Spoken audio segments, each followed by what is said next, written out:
नमस्कार, मैं हूं आशीष वर्मा। नो योर कंपनी में आपका स्वागत है। और नो योर कंपनी में आज हमारे रडार पर एक और बेहद इंटरेस्टिंग कंपनी होगी। एक ऐसी कंपनी जिसकी प्राइमरी मार्केट्स में डेब्यू होने जा रहा है अगले हफ्ते। कई लोगों को बेसब्री से इंतजार था। मैं बात कर रहा हूं बर्गर किंग इंडिया की, और इसका आईपीओ अगले हफ्ते वेडनेसडे से 2 दिसंबर से खुलने जा रहा है। तो आज इस कंपनी के सीईओ राजीव वर्मन साहब से होनी है हमारी चर्चा। तो समझा जाएगा वर्मन साहब से इंडस्ट्री के हालात इस कोविड टाइम्स में, और किस तरह की आउटलुक और किस तरह की ट्रेजेक्ट्री है। और साथ साथ फिर इस बर्गर किंग के आईपीओ के लिए हम लोग को पैसा बचाना है क्या, अगले हफ्ते सब्सक्राइब करना है या नहीं, इस पर भी बातचीत होगी। जियोजीत फाइनेंशियल सर्विसेज के गौरांग शाह जुड़ेंगे और उनसे जानेंगे उनका क्या कॉल है, सब्सक्राइब या अवॉइड, क्या रेटिंग वो देते हैं। और गाबा सर होंगे जिनसे मार्केट्स के टेक्निकल्स पे चर्चा होगी। अच्छा, आगे बढ़ूं, भारतीय बाजार पे बातचीत करूं उससे पहले आप लोग की स्क्रीन पे शो की ब्रेक के दौरान आपने नोटिस करा कि इंटरेस्टिंग फ्लैश चलता हुआ कि चीन से इंपोर्ट होने वाले फ्लोट ग्लास पर अगले 5 साल तक के लिए जारी रह सकती है एंटी डंपिंग ड्यूटी। ऐसे डेवलपमेंट्स पिकअप कर रहे हैं मेरे सहयोगी लक्ष्मण राव। और लक्ष्मण जुड़ते हुए, लक्ष्मण हाय, गुड आफ्टरनून। क्या एक्सक्लूसिव पिकअप कर रहे हैं आप? देखिए, यहाँ जो मुझे सूत्रों से जानकारी मिली है उसके मुताबिक सरकार फ्लोट ग्लास जो इंपोर्ट होता है, खासतौर से चीन से जो इंपोर्ट होता है, उस पर एंटी डंपिंग ड्यूटी अगले 5 साल तक के लिए जारी रख सकती है। और ये जो एंटी डंपिंग ड्यूटी है वो पहले लगाई गई थी, उसकी मियाद खत्म होने वाली है। जब मियाद खत्म होने वाली होती है तो घरेलू इंडस्ट्री फिर से मांग करती है बढ़ाने के लिए। तो घरेलू इंडस्ट्री ने इसकी मांग की थी, और जो मांग करने वाली कंपनियां थी उसमें 5 कंपनियां थी, जिसमें खासतौर से असाही ग्लास लिमिटेड हो गई, इसके अलावा सेंट गोबिंद ग्लास हो गया, इससे कैम ग्लास हो गया, इस तरह से, और गोल्ड प्लस ग्लास इंडस्ट्री। इन 4-5 कंपनियों ने मिलकर कहा कि अभी एंटी डंपिंग ड्यूटी आगे भी जारी रखिए, वरना हम लोगों को बहुत नुकसान होगा। फिर डीजीसीआर जो कि एजेंसी है जांच करती है, उसने इस पूरे मामले की जांच की और कहा कि वाकई अगर एंटी डंपिंग ड्यूटी हट जाती है तो इंडस्ट्री को नुकसान होगा, इसलिए एंटी डंपिंग ड्यूटी 5 साल के लिए और बढ़ाया जाए, इसकी सिफारिश कर दी है। इसका नोटिफिकेशन जारी कर दिया गया है। और ये जो ड्यूटी लगाई गई है खासतौर से 5 साल के लिए, उसका अमाउंट भी इसने अपने नोटिफिकेशन में लिखा है। वो अमाउंट आपको बता दूं मैं, वो है करीब यहाँ पे $218 पर मेट्रिक टन के हिसाब से एंटी डंपिंग ड्यूटी लगाई जाएगी। और इससे घरेलू इंडस्ट्री जिनका नाम मैंने लिया उनको एक बड़ी राहत मिल जाएगी। अरे वाह, तो डोमेस्टिक इंडस्ट्री को एक रिलीफ देने की कोशिश। स्टॉक्स आपकी स्क्रीन पर चलते हुए, असाही इंडिया 6-6.5% का मूव दिखाता हुआ, और वॉल्यूम्स 10 दिनों के जो औसत एवरेज होता है उसके करीब पहुंचते हुए। सेंट गोबेन का नाम लक्ष्मण ने लिया, और यह स्टॉक भी 6.5% की मजबूती के साथ कामकाज करता हुआ। और इनफैक्ट यहां पे वॉल्यूम्स 10 दिनों के औसत से ऑलरेडी डबल होते हुए नजर आएंगे। इस तरह का मोमेंटम इन स्टॉक्स में।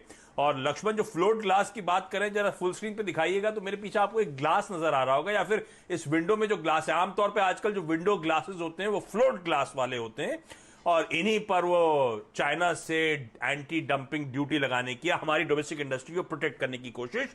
तो डोमेस्टिक इंडस्ट्री को प्रोटेक्शनिज्म की तरफ बढ़ाते हुए, और इसीलिए आप देख रहे हैं वो स्टॉक्स में अच्छा मोमेंटम आता हुआ। लक्ष्मण, आपका धन्यवाद। गाबा सर, लेकिन स्टॉक्स की चर्चा हो रही थी, पहले इन पे बात कर ले क्या? ये लक्ष्मण ने जो डेवलपमेंट रिपोर्ट करा, उसके बाद असाही इंडिया, सेंट ग्लोबेन, दोनों स्टॉक्स 6-6% का उछाल अच्छे वॉल्यूम्स के साथ। किसी का चार्ट देखा है आपने क्या हाल फिलहाल, या आज अभी इस समय देख रहे हो क्या? सेंट ग्लोबल अच्छा लगता है मुझे, बढ़िया लगता है। चार्ट 50 में बहुत ही स्ट्रॉन्ग सपोर्ट जोन है। थोड़ा वक्त दीजिए, हायर लेवल देखने को मिलेंगे on higher time frame basis पर। तो सेंट ग्लोबल एक अच्छा चार्ट है, इसमें जब भी कोई डिस्क मिलती है खरीदारी का मौका रहेगा। 58-60 में बहुत स्ट्रॉन्ग सपोर्ट जोन है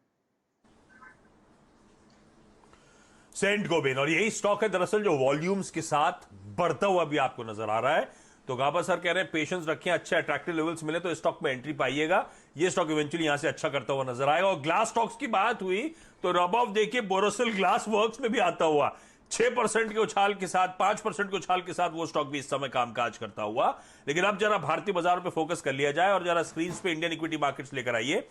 तो आज है फ्राइडे का दिन, हफ्ते का आखिरी, लेकिन हाँ दिसंबर सीरीज का पहला दिन है, और सीमित दायरे में कामकाज हो रहा है, वॉलेटाइल है। और इस समय आपकी स्क्रीन पर निफ्टी आएगा कुछ कमजोरी वापस क्रीप इन होती हुई। तो एक, मैं कुछ देर पहले देख रहा था तो एकदम फ्लैटिश नोट पर थे, अब 1/4 से 1/3 के दबाव के साथ भारतीय बाजारों में इस समय कामकाज होता हुआ। निफ्टी बैंक दरअसल मुड़ गया है, 1/4% के दबाव के साथ निफ्टी बैंक में ट्रेड, और यही निफ्टी बैंक 10 मिनट पहले 1/4% के उछाल के साथ कामकाज कर रहा था, तो मूड थोड़ा सा बिगड़ा है। प्रॉफिट टेकिंग ऊपरी स्तरों से वापस क्रीप इन होती हुई। एक बात ध्यान रखिए,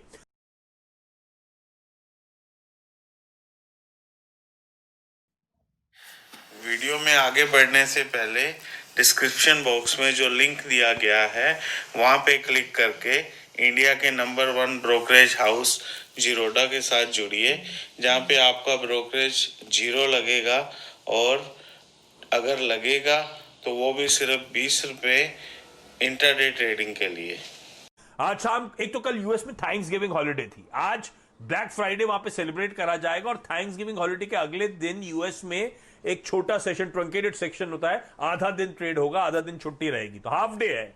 और हमारे यहां क्या हो रहा है, हम सैटरडे संडे के सामने खड़े हैं, और मंडे इस बार गुरु नानक जयंती के चलते मार्केट हॉलिडे है, तो हम ट्रेड रिज्यूम करेंगे ट्यूसडे को। तो इसीलिए आप बहुत एग्रेसिव बेट्स लोग स्क्रीन पे ले रहे हो ऐसा नजर नहीं आ रहा है। चल क्या रहा है, रियल एस्टेट चल रहा है, चल क्या रहा है, ऑटो चल रहा है। रियल एस्टेट तो खैर हमने ब्रोकर्स पोल भी कराया था, तो इंटरेस्टिंगली इस बार ज्यादातर ब्रोकर्स मान रहे हैं कि दिसंबर में ये पॉकेट आउट परफॉर्म कर सकती है, और देख भी रहे हैं हम स्टॉक्स कैसे चले।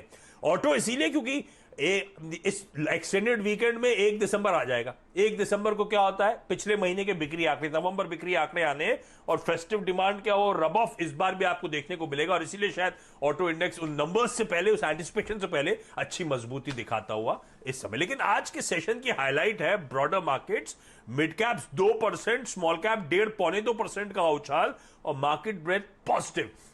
2/3 शेयर हर निशान में कामकाज कर रहे हैं। तो आज तो हाईलाइट है मिड कैप का पॉकेट। लेकिन कहा सर, ये निफ्टी पे अभी एक्सटेंडेड वीकेंड सामने खड़ा हुआ है, निफ्टी बैंक पे कोई ट्रेड है क्या? वीकेंड का इंतजार ना करूं, शाम तक का कोई ट्रेड नजर आता है, या कोई कन्विक्शन ज्यादा है, एक्सटेंडेड वीकेंड के बियॉन्ड भी ट्रेड कैरी हो सकता है, ऐसा कुछ लग रहा है क्या? तो नहीं है, इतना बात तो बता दूं, क्योंकि 2 दिन का जो शॉर्ट था, आधे दिन में कल कवर हो चुका, तो अप मूव ऑन है, प्रीवियस ट्रेंड से इंटैक्ट है। अब मुझे लगता है कि शायद लास्ट 1 घंटे में ऐसी जगह पर है, यहाँ से एक अप मूव मिल सकता है, जगह अच्छी है। मैं एक लेवल देता हूँ, उस पर ध्यान देना चाहिए। अगर यहाँ से अप मूव मिल जाता है 12,980 के ऊपर अगर मिलता है मूव, तो वहां पर बाय करना चाहिए। स्टॉप होगा बहुत ही टाइट, कितना 20-25 पॉइंट का, खास नहीं, फिर एक करीब 13,000 पार कर सकता है, पॉसिबल। तो वीकनेस तो नहीं है, लॉन्ग ट्रेड बनता है, और लास्ट के 1 घंटे में कुछ भी हो सकता है। अब तो सिर्फ 1.5 घंटा ही बाकी है। देख, तो आपने टारगेट क्या कहा, 13,000 कितना सर, वो मिस कर गया मैं। 13,100 के करीब, 13,060 से 13,100 पॉसिबल है। ओ, ये ऐसा है कि अब तो वीकनेस नहीं है, ये बात पक्की है। तो शॉर्ट तो नहीं करना चाहिए, लेना है तो लॉन्ग करके जाइए। अब भी इंट्राडे करना है तो इंट्राडे भी लॉन्ग कर सकते हैं, यहां से एक अप मिल सकता है, जगह अच्छी है। इंटरेस्टिंग। तो रिस्क रिवॉर्ड बड़ा फेवरेबल है इस लिहाज से। तो गाबा सर कह रहे हैं वीकनेस नहीं है, बेचना नहीं है, मौके खरीदारी के ढूंढने। कब खरीदेंगे गाबा सर कह रहे हैं 11,980, बहुत दूर नहीं है, नजर रखिए स्क्रीन पर, सॉरी 12,980 है ना, तो 12,970 पे तो खड़े हुए हैं। एक बार उसके पार गए तो खरीदिए, सिर्फ 20-25 पॉइंट का नीचे की तरफ स्टॉप लगाएं, ऊपर 13,060, 13,100 की तैयारी हो रही है। तो ये इंटरेस्टिंग ट्रेड हो सकता है इस समय। वेट एंड वॉच, जैसी स्क्रीन पे लेवल्स ब्रीच होते हैं, खरीदारी करने के मौके ढूंढे जा सकते हैं। गाबा सर आमतौर पे एकदम क्लियर कट एग्रेसिव बाय नहीं देते, इस समय दे रहे हैं, तो लेवल्स को बहुत क्लोजली मैं भी वॉच आउट करूंगा। हमेशा सेकंड हाफ में मैं देखता हूं, बड़ा अच्छा सिमिलर ट्रैक्शन देखने को मिलता है। अच्छा गाबा सर, आप जाएं उससे पहले सुना है आपने नई थार ले ली? जी हाँ, क्या करें, मेरे बेटे ने ले ली, क्या करूं।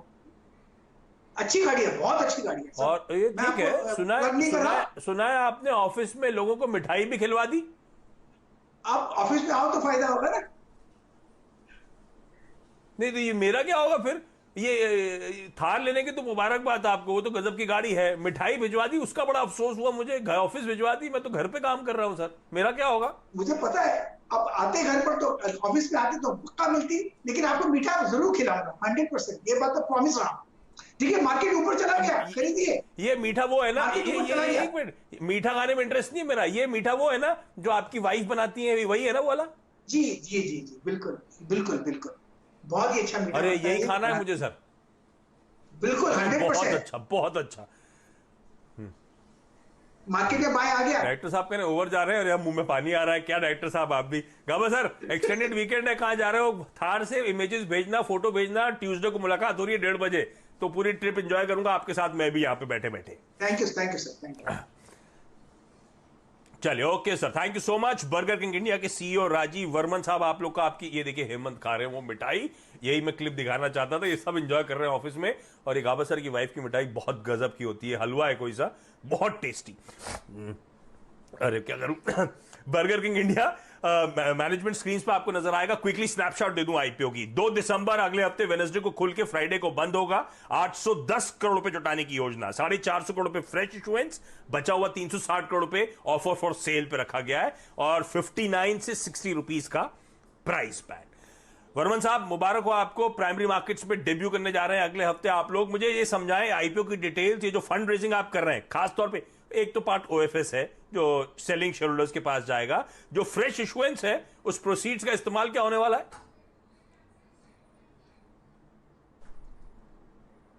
नमस्कार। पहले तो मैं आपका बड़ा शुक्रगुजार हूं कि आपने मुझे मौका दिया कि यहाँ पर मैं आके बर्गर किंग के बारे में कुछ आपसे शेयर करूं, कुछ बात करूं। तो thank you very much for that.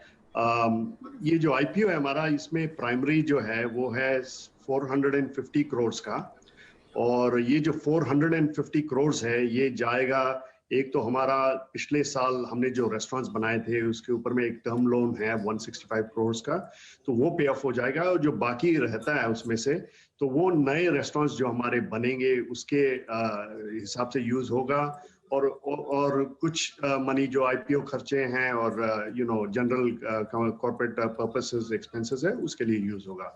तो इस तरह ये इस्तेमाल होगा। जो हमारा सेकेंडरी है वो है 60 मिलियन शेयर्स का, और हमारा जो प्राइस बैंड है 59 से 60 है, तो अगर आप 60 लेके चलते हो तो वो डिटेल्स स्क्रीन पे आ रही है। अच्छा, एक बात बताएं, एक बात बताएं वर्मन सर, ये जो क्यूएसआर का सेगमेंट है, क्विक सर्विस रेस्टोरेंट्स का, इसमें कॉम्पिटिटिव इंटेंसिटी, जो प्रतिस्पर्धा वो लगातार बढ़ रही है। बर्गर किंग कैसा पोजीशनड है मार्केट प्लेस में? कितने कॉन्फिडेंट हैं आप लोग इस कंपटीशन को वार्ड ऑफ कर पाएंगे? तो अगर आप इंडिया का जो टोटल फूड मार्केट अगर आप देखें तो उसमें स्प्लिट है, ऑर्गेनाइज्ड और अनऑर्गेनाइज्ड में स्प्लिट है। और अगर ऑर्गेनाइज्ड में देखें तो उसके अंदर भी जो है चेन रेस्टोरेंट्स या चेन वेस्टर्न क्यूएसआर रेस्टोरेंट्स जो है बहुत ही छोटा सा पोर्शन है, 2% है, 2% से नीचे का टोटल उसका साइज है। तो इसमें जो है ग्रोथ की पोटेंशियल काफी है to grow into the within the organised sector, और उसके अलावा grow into the total food market. अब जो बर्गर किंग पोजीशनिंग है इंडिया में अगर आप देखते हैं तो ग्लोबली जो पोजीशनिंग इंडिया की है वही यहाँ पर इंडिया में है, जो इंटरनेशनल पोजीशनिंग है वही यहाँ इंडिया में है। We are position with millennials, तो यंगस्टर्स जो एज ग्रुप है 15 to 35 years of age,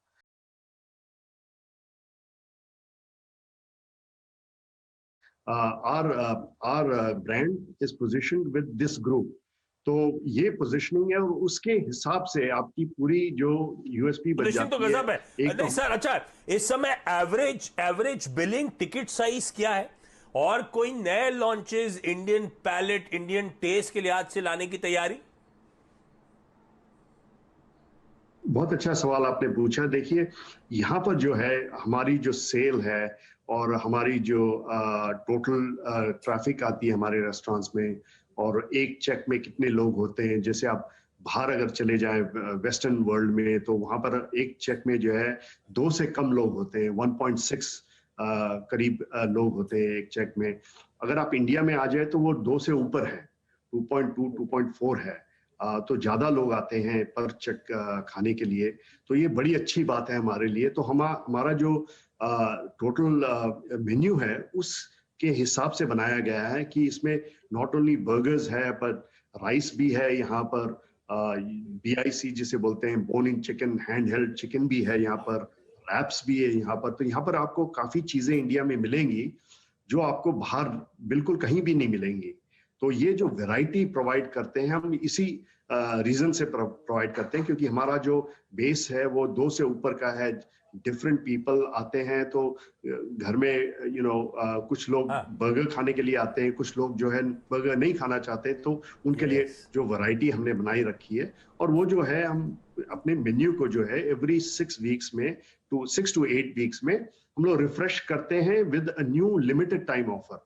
So we have limited time offers coming every 6 to 8 weeks, which are indulgent items that people prefer to keep coming and visiting कि अब नया क्या आया है burger king में जाके हम उसको ट्राई करें। तो ये इसी तरह हमारा मेन्यू चलता रहता है। हाँ ठीक है, मुश्किल दिन है आज, फ्राइडे का दिन। गावा सर ने वो हलवा दिखा दिया और वर्मन साहब के वो सम्चुअस बर्गर्स डायरेक्टर साहब प्रोड्यूसर साहब स्क्रीन पे दिखा रहे हैं। मुश्किल हो रहा है शो करना, लेकिन वर्मन साहब आपके वो वूफर्स, मटन और चिकन वूफर्स मुझे बहुत पसंद है। चलिए, बेस्ट विशेस आपके उस प्राइमरी मार्केट्स ऑफरिंग के लिए। अब आपसे वापस बात होगी जब लिस्टिंग करेंगे, जब सेकेंडरी मार्केट्स में ये कंपनी डेब्यू करेगी, तब आपके फाइनेंशियल्स और आगे की ट्रेजेक्टरी पे होगी बातचीत।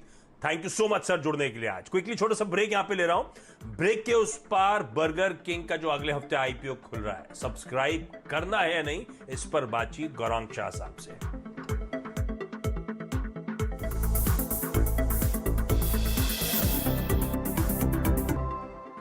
ब्रेक के बाद आपका स्वागत है और आज रडार पे थी बर्गर किंग इंडिया, जिसका आईपीओ अगले हफ्ते वेडनेसडे को खुलना है। डिटेल में चर्चा हो गई, इस आईपीओ का स्नैपशॉट आपको दे दिया, लेकिन बड़ा सवाल तो यह है कि आईपीओ में सब्सक्राइब करें या नहीं। तो Gaurang sir Geojit financial services से जुड़ते हुए, गौरांग सर आप लोग का हाउस कॉल क्या है? एक बर्गर किंग में बर्गर खाने जाऊं या इस आईपीओ में पैसा भी डालूं? धन्यवाद आशीष, शुभ दिन आप सभी को। दोनों ही करना चाहिए मेरे ख्याल से। बर्गर के स्वाद का लुत्फ भी उठाना चाहिए और मेरे ख्याल से लंबी अवधि का अगर आपने निवेश का नजरिया बनाया है तो आपको यहाँ पर सब्सक्राइब भी करना चाहिए। लिस्टिंग गेन्स के लिए मैं ज्यादा टिप्पणी करता नहीं हूँ आशीष, लेकिन हो सकता है जिस मूल्यांकन पर यहाँ पर प्राइस बैंड रखा हुआ है, लिस्टिंग गेन्स की भी यहाँ पर गुंजाइश हो सकती है, लेकिन मैं उस पर टिप्पणी नहीं करूंगा। लंबी अवधि के लिए निवेश की कवायद। अरे वाह, तो लिस्टिंग गेन हो सकते हैं, लेकिन गौरांग सर स्पेसिफिकली कह रहे हैं कि लॉन्ग टर्म के लिहाज से, लंबी अवधि के लिहाज से आईपीओ में आप सब्सक्राइब कर सकते हैं। खैर, इस आईपीओ पे और भी कवरेज चैनल पे कंटिन्यू करेगी। गौरांग सर बहुत बहुत धन्यवाद आज वक्त निकालने के लिए। और जाते जाते भारतीय बाजार वापस स्क्रीन पर, कहां अचानक वो प्रेशर आ गया था, सेल ऑफ आ गया था, वापस हरे निशान पे। गाबा सर ने कहा था आप लोगों को कि 12,980 के ऊपर जाए तो खरीद लीजिएगा। 13,000 के लेवल्स पर इस समय निफ्टी खड़ा हुआ है और उनके इवेंचुअल टारगेट 13,060, 13,100 के हैं। पर आज की हाईलाइट तो है मिड कैप्स, 2% का उछाल, बड़ा ब्रॉडर मार्केट्स में आउट परफॉर्मेंस है। ऐसे में थीम गुरु और ब्रेकआउट बाबा से कौन बेहतर है आप लोगों को गाइड करने के लिए इस ब्रॉडर मार्केट स्पेस में अच्छे ट्रेडिंग आइडियाज लाने के लिए? शैल सर, ओवर टू यू। नमस्कार आशीष जी, और बहुत ही बेहतरीन हम लोग आपकी कॉन्वर्सेशन सुन रहे थे बर्गर किंग के बारे में, और जिस हिसाब से हमने लुत्फ उठाया गाबा साहब की मिठाई का, तो आप ऑफिस में तो नहीं आए हैं, लेकिन आपके हिस्से की मिठाई हम लोगों ने डीप फ्रीज में लगा दी है और बाजार में शानदार तेज़ी है। आप ये देखिए कि निफ्टी मिड कैप और स्मॉल कैप में क्या तहलका मचा हुआ है, तूफानी तेज़ी है और ताबड़तोड़ खरीदारी हो रही है, ब्रेकआउट्स बड़े शानदार आ रहे हैं। ये सब और बहुत कुछ हम आपको बताएंगे ब्रेक के बाद।